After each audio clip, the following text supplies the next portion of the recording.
ಬೆಂಗಳೂರಿನತ್ತ ಆಗಮಿಸ್ತಾ ಇದ್ದಾರೆ. ಅಂದರೆ 3 ಗಂಟೆ ಒಳಗೆ ಬರಬೇಕು ಅನ್ನುವಂಥದ್ರ ಬಗ್ಗೆ ಹೇಳಿದ್ದಾರೆ. ಇನ್ನೇನು ಕೆಲವೇ ಹೊತ್ತಿನಲ್ಲಿ 6 ಮಂದಿ ನಕ್ಸಲರು ಬೆಂಗಳೂರು ರೀಚ್ ಆಗ್ತಾರೆ. ಬೆಂಗಳೂರು ರೀಚ್ ಆದಮೇಲೆ 3 ಗಂಟೆ ಒಳಗಡೆ ಅಂತ ಹೇಳಿದರೆ ಎಕ್ಸಾಕ್ಟ್ ಇನ್ನು ಟೈಮ್ ಅಲ್ಲಿನ ಒಂದು ಕಾರ್ಯಕ್ರಮ ಇನ್ನೇನು ನಿಗದಿ ಆಗುತ್ತೆ. ಕರ್ನಾಟಕದಲ್ಲಿ ನಕ್ಸಲ್ ಚಳವಳಿಯ ಯುಗಾಂತ್ಯ, ಈ ಯುಗಾಂತ್ಯಕ್ಕೆ ಒಂದು ಮುನ್ನುಡಿಯನ್ನು ಬರೆದಂತಾಗುತ್ತೆ. ಇದು ನಕ್ಸಲರ ಸಂಬಂಧಿಕರು ಕೂಡ ಈಗ ಬೆಂಗಳೂರಿನತ್ತ ಪ್ರಯಾಣವನ್ನು ಬೆಳೆಸಿದ್ದಾರೆ. ಬಹುಶಃ ಕರ್ನಾಟಕದಲ್ಲಿ ಈಗ ನಕ್ಸಲ್ ಚಳವಳಿ ಅಂತ ಏನಿದೆ ಅದು ಯುಗಾಂತ್ಯವಾಗುತ್ತೆ ಅಂತೇಳಿ ಚಿಕ್ಕಮಗಳೂರು IBL ಇದ್ರು. ಸೊ ಅವ್ರನ್ನೆಲ್ಲರೂ ಕೂಡ ಈಗ ಬೆಂಗಳೂರಿಗೆ ಕಳಿಸಿದ್ದಾರೆ, ಬೆಂಗಳೂರಿನಂಥ ಪ್ರಯಾಣ ಬೆಳೆಸಿದ್ದಾರೆ. ಚಿಕ್ಕಮಗಳೂರು IBL ಇದ್ದಂತಹ ನಕ್ಸಲರು, ಅವರ ಸಂಬಂಧಿಕರು, ನಕ್ಸಲರ ಸಂಬಂಧಿಕರೆಲ್ಲರೂ ಕೂಡ ಬೆಂಗಳೂರಿಗೆ ಹೊರಟಿದ್ದಾರೆ.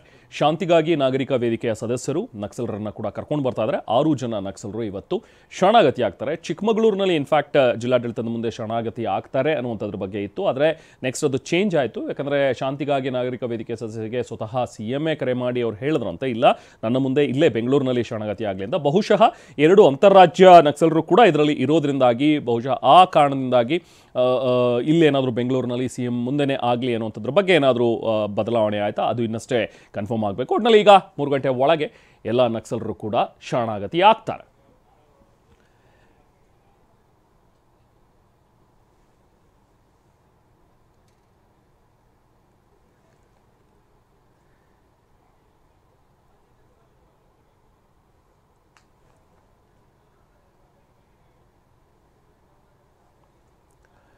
ಪ್ರಗತಿಪರ ಚಿಂತಕರು ಸಿರಿಮನೆ ನಾಗರಾಜ್ ಅವರು ಕೂಡ ಈ ವಿಚಾರ ಬಗ್ಗೆ ಒಂದಷ್ಟು ಮಾತಾಡಿದ್ದಾರೆ. ಅಂದರೆ ನಕ್ಸಲರು ಶರಣಾಗತಿ ಆಗ್ತಾ ಇರುವಂಥ ಒಂದು ವಿಚಾರವಾಗಿ ಅವರು ತಮ್ಮ ಅಭಿಪ್ರಾಯಗಳನ್ನು ವ್ಯಕ್ತಪಡಿಸಿದ್ದಾರೆ. ನಮ್ಮ ಪ್ರತಿನಿಧಿ ಅಶ್ವಿತ್ ಮಾತಾಡಿಸಿದ್ದಾರೆ ಸಿರಿಮನೆ ನಾಗರಾಜ್ ಅವರನ್ನ. ಮನೆ ನೋಡೋಣ.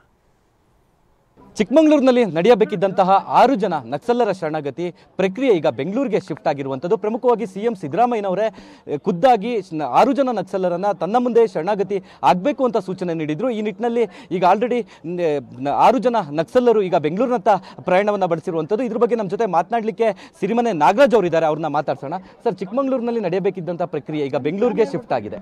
ಇಲ್ಲ, ಸಿದ್ದರಾಮಯ್ಯನವರು ಇದು ಕೊನೆ ಬ್ಯಾಚು. ಈಗಲ್ಲಿಗೆ ಈಗ ಈ ಒಂದು ಏನು ರಕ್ತ ಸಿಕ್ತ ಅಧ್ಯಾಯ ಮುಕ್ತಾಯ ಆಗ್ತಾ ಇದೆಯಲ್ಲ, ಇದೊಂದು ಸುಖಾಂತ್ಯ ಆಗ್ತಾ ಇದೆ. ಈ ಕೊನೆ ಬ್ಯಾಚನ್ನು ನಾನೇ ಬರಮಾಡ್ಕೋಬೇಕು ಅಂತೇಳಿ ಸಿದ್ದರಾಮಯ್ಯವರು ಬಯಸಿದ್ರಿಂದ ಈಗ ಅದನ್ನು ಅವರ ಅಪೇಕ್ಷೆ ಮೇರೆಗೆ, ಸಿದ್ದರಾಮಯ್ಯನವರ ಅಪೇಕ್ಷೆ ಮೇರೆಗೆ ಅಲ್ಲಿಗೆ ಬೆಂಗಳೂರಿಗೆ ಶಿಫ್ಟ್ ಆಗ್ತಿದೆ ಅಷ್ಟೇ. Thank you.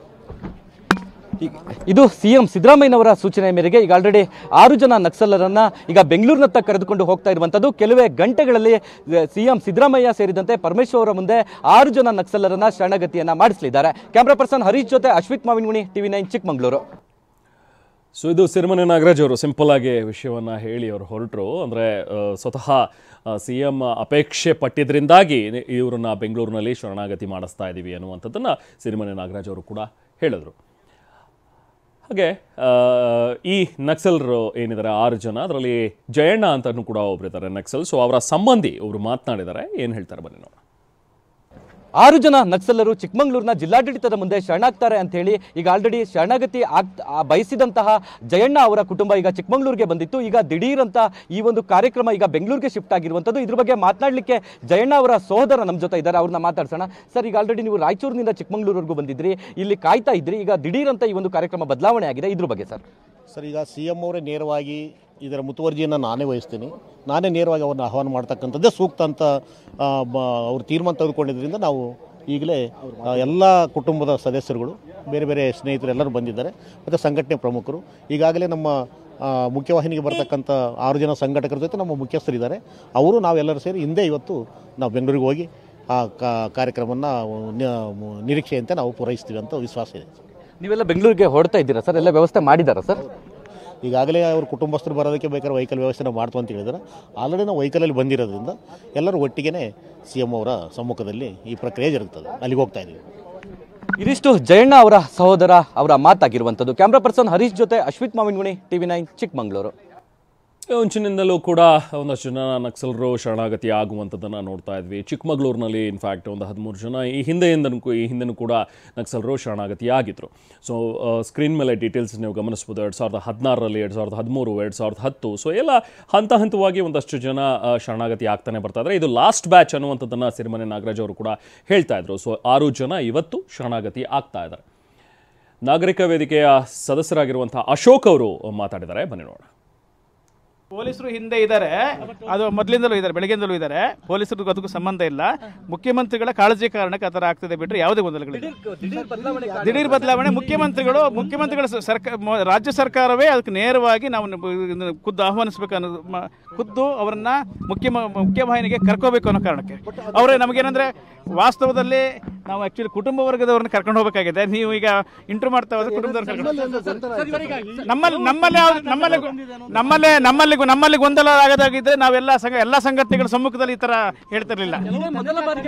ಅಂತಾರಾಜ್ಯದ ಇಬ್ಬರು ನಕ್ಸಲರು ಶರಣಾಗ್ತಿದ್ದಾರೆ, ಇದು ಎಲ್ಲಾದ್ರೂ ತೊಡಕಾಗ್ತಾ ಇದೆ ಸರ್? ಇಲ್ಲ, ಅಂತಾರಾಜ್ಯದ ನಕ್ಸಲರು ಇಬ್ಬರು ಯಾರಿದ್ದಾರೆ ಅವ್ರ ಬಗ್ಗೆ ಕರ್ನಾಟಕದಲ್ಲಿ ಕೇಸೇ ಇಲ್ಲ. ಅವ್ರ ಮೇಲೆ ಪಿಟಿ ಕೇಸ್ ಇರೋದು. ಅದಕ್ಕೂ ಇದಕ್ಕೂ ಅಂತಾರಾಜ್ಯಕ್ಕೂ ಇದಕ್ಕೂ ಸಂಬಂಧನೇ ಇಲ್ಲ. ಧನ್ಯವಾದ. ಎಷ್ಟು ಗಂಟೆಗೆ ಸರ್? 3 ಗಂಟೆಗೆ. ಸೊ ಅಶೋಕ್ ಅವರ ಮಾತುಗಳು CM ಖುದ್ದು ಹೇಳಿದ್ರಿಂದಾಗಿ ನಾವು ಇವರನ್ನ ಕರ್ಕೊಂಡು ಹೋಗ್ತಾ ಇದ್ವಿ. ಇನ್ಫ್ಯಾಕ್ಟ್ ಚಿಕ್ಕಮಗಳೂರಿನಲ್ಲೇ ಶರಣಾಗತಿ ಆಗಬೇಕಿತ್ತು, ಬಟ್ ಬೆಂಗಳೂರಿಗೆ ಹೋಗ್ತೀವಿ, 3 ಗಂಟೆಗೆ ಆಗುತ್ತೆ ಇದೆಲ್ಲ ಪ್ರಕ್ರಿಯೆ ಅನ್ನುವಂಥದ್ದನ್ನು ತಿಳಿಸಿದ್ದಾರೆ. ನಾವು ಪ್ರತಿನಿಧಿ ಅಶ್ವಿತ್ BT ಲಲಿತಾ ನಾಯಕ್ ಅವ್ರ ಜೊತೆಗೂ ಕೂಡ ಮಾತಾಡಿದ್ದಾರೆ. ಅವರೇನು ಹೇಳ್ತಾರೆ ಮೇಡಮ್, ಬನ್ನಿ ನೋಡೋಣ. ಇನ್ನೇನು ಕೆಲವೇ ಕ್ಷಣಗಳಲ್ಲಿ 6 ಜನ ನಕ್ಸಲರು ಶರಣಾಗತಿ ಆಗ್ತಿದ್ದಾರೆ. ಇದ್ರ ಬಗ್ಗೆ ಮಾತನಾಡಲಿಕ್ಕೆ BT ಲಲಿತಾ ನಾಯ್ಕ ಅವರು ನಮ್ಮ ಜೊತೆ ಇದ್ದಾರೆ. ಈ 6 ಜನ ಶರಣಾಗತಿಗೆ ಪ್ರಮುಖ ಪಾತ್ರ ಇವರು ಕೂಡ ವಹಿಸಿದ್ರು. ಇವ್ರನ್ನ ಮಾತಾಡಿಸ್ತಾ ಹೋಗೋಣ. ಮೇಡಮ್, ಇವತ್ತು ರಾಜ್ಯದ ಅತಿದೊಡ್ಡ ನಕ್ಸಲ್ ಶರಣಾಗತಿ. ಈ ಒಂದು ಶರಣಾಗತಿಯಿಂದ ಕರ್ನಾಟಕದಲ್ಲಿ ನಕ್ಸಲ್ ಮಾವೋವಾದಿ ಯುಗ ಕೂಡ ಯುಗಾಂತ್ಯ ಆಗುತ್ತೆ ಅಂತ ಹೇಳ್ತಿದ್ದಾರೆ. ಯಾವ ರೀತಿಯ ಪ್ರಕ್ರಿಯೆಗಳು ನಡೀತಾ ಇದೆ ಮೇಡಮ್? ಒಂದು ಘನತೆ, ಆತ್ಮವಿಶ್ವಾಸ ಮನುಷ್ಯನಿಗೆ ಬಹಳ ಮುಖ್ಯ. ಅಂಥ ಒಂದು ಆತ್ಮವಿಶ್ವಾಸದಿಂದ ಇಟ್ಕೊಂಡು ಅವ್ರು ಬರ್ತಾ ಇದ್ದಾರೆ. ಸರ್ಕಾರ ಕೂಡ ತನ್ನ ಘನತೆಯನ್ನು ಉಳಿಸ್ಕೊಳ್ಳೋದಕ್ಕೆ, ತನ್ನ ರಾಜ್ಯದಲ್ಲಿ ಇಂಥ ಒಂದು ಚಟುವಟಿಕೆಗಳು ಆಗಬಾರ್ದು, ಕ್ರೌರ್ಯ, ಹಿಂಸೆ, ಬಂದೂಕಿನ ಕೆಲಸಗಳು ನಡಿಬಾರ್ದು ಅನ್ನುವಂಥ ಒಂದು ಮನಸ್ಥಿತಿಯನ್ನು ಹೊಂದಿರೋದ್ರಿಂದ ಸಿದ್ದರಾಮಯ್ಯನಂಥ ಒಬ್ಬ ಮುಖ್ಯಮಂತ್ರಿ ಇರೋದ್ರಿಂದ ಮಾತ್ರ ಇದು ಸಾಧ್ಯ ಆಗಿದೆ. ಯಾಕೆಂದರೆ ಅಲ್ಲಿದ್ದರೆ ಅವರು ಅಂಥ ಕೆಲಸಕ್ಕೆ ಕೈ ಹಾಕೋದು ಕಷ್ಟ, ಬಹಳ ಹಿಂಜರಿತಾರೆ ಎಲ್ಲ. ಯಾಕೆಂದರೆ ಅವ್ರು ಕರ್ಕೊಂಬಂದಮೇಲೆ ಅವ್ರ ಮೇಲೆ 100 ಕೇಸ್ಗಳು ಇರ್ತವೆ. ಅವ್ರನ್ನ ಯಾವ ರೀತಿಯಾಗಿ ಅದರಿಂದ ಬಿಡಿಸ್ಕೋಬೇಕು, ಹೇಗೆ ಅವರಿಗೆ ಬದುಕು ಕೊಡಬೇಕು, ಇದು ಬಹಳ ದೊಡ್ಡ ಕಷ್ಟದ ಕೆಲಸ. ಆದರೂ ಕೂಡ ಅದನ್ನು ಮಾಡೋದಕ್ಕೆ ಇವತ್ತು ಕೋಟ್ಯಾಂತರ ಜನಗಳನ್ನ ರಕ್ಷಣೆ ಮಾಡ್ತಿರುವಂಥ ಸರ್ಕಾರಕ್ಕೆ 6 ಜನಗಳ ಬದುಕನ್ನು ಸುಧಾರಣೆ ಮಾಡೋಕ್ಕಂತ ಏನು ಕಷ್ಟ ಅಲ್ಲ. ಆದ್ದರಿಂದ ಅವ್ರು ಒಪ್ಕೊಂಡಿದ್ದಾರೆ, ಇದನ್ನು ನಾವು ಅವ್ರಿಗೆ ಬದುಕು ಕೊಡ್ತೀವಿ ಅಂತ. ಹಿಂದೆ ಏನು ಮಾತು ಕೊಟ್ಟಿದ್ರೋ ಅದರಲ್ಲಿ ಕೆಲವು ಪಾಲನೆ ಆಗಿದೆ, ಕೆಲವು ಆಗಿಲ್ಲ. ಆದರೆ ಅದು ಕೂಡ ನಾವು ಈ ಹೋರಾಟ ಸಮಿತಿಯವರು ಬಿಡಲ್ಲ, ಅದನ್ನು ನಾವು ಮಾಡೇ ಮಾಡ್ತೀವಿ. ಯಾಕೆಂದರೆ ನಮಗೇನು ಬೇಕು? ಶಾಂತಿ ಬೇಕು. ಈ ಸರ್ಕಾರ ಮತ್ತು ಈ ನಕ್ಸಲೈಟ್ ಇವರ ನಡುವಿನ ಒಂದು ಅಂತರ ಏನಿದೆ ಅದನ್ನು ಕಡಿಮೆ ಮಾಡಿ ಅಲ್ಲಿ ಇರುವಂಥ ಹಿಂಸೆಯನ್ನು ದೂರಗೊಳಿಸಿ ಅಹಿಂಸಾ ರೀತಿಯಲ್ಲಿ ಅವರು ಬದುಕೋದಕ್ಕೆ ಒಂದು ಅವಕಾಶ ಮಾಡಿಕೊಡ್ಬೇಕು ಅನ್ನೋಂಥ ಬೇಡಿಕೆಯನ್ನು ನಾವು ಇಟ್ಟಿರೋದ್ರಿಂದ ಆ ಬೇಡಿಕೆ ಪೂರೈಸೋದಕ್ಕೆ ನಾವುಗಳು ಕೂಡ ಹೊಣೆಗಾರರಾಗ್ತೀವಿ. ಇದಿಷ್ಟು BT ಲಲಿತಾ ನಾಯ್ಕ್ ಅವರ ಮಾತು. ಕ್ಯಾಮ್ರಾ ಪರ್ಸನ್ ಹರೀಶ್ ಜೊತೆ ಅಶ್ವಿತ್ ಮಾವಿನಗುಣಿ, TV9 ಚಿಕ್ಕಮಗಳೂರು.